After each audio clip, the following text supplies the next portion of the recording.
Hello YouTubers, this is the noobifier. On the 25th of March, CIG posted an Inside Star Citizen titled Making Your Reputation. Here's what you need to know about the show.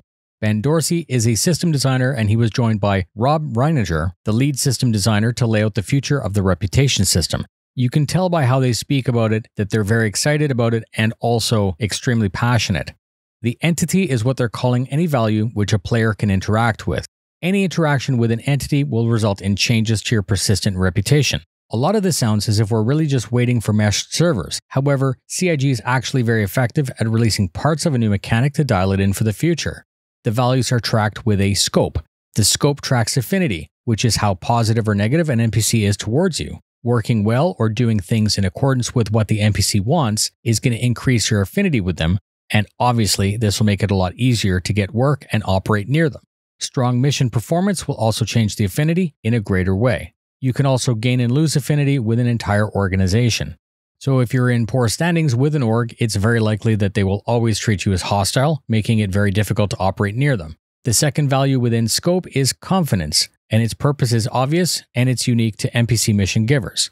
Screw over, double cross, betray, or fail hard, and the mission giver will simply lose trust.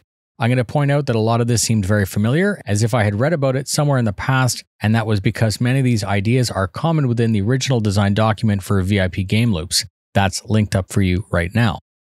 More status equals more work, and more pay. It's a great reason to be great, or at least try harder to be great when performing missions in-game. Organizations are going to track confidence in various categories, which will track your performance. These are the levels, and as you go up, the rewards go up. And part of the game loop will be to maintain the reputation. In 3.13, there are basic improvements in reputation. When choosing the wrong dialogue choice or arriving wearing a silly combination of armor, that might hurt your standings and potentially close the door on a mission that you may want to do. Choosing the wrong place to enter, flying erratically, or who you shoot at, how you shoot at, this will all be mapped and this will change your reputation standings. The developers are adding the concept of drift, which means once you've put all the time in to get a very high reputation, you're going to need to constantly work to keep it. 3.13 is our first chance to test and offer feedback, so it's very important to post your thoughts and be heard.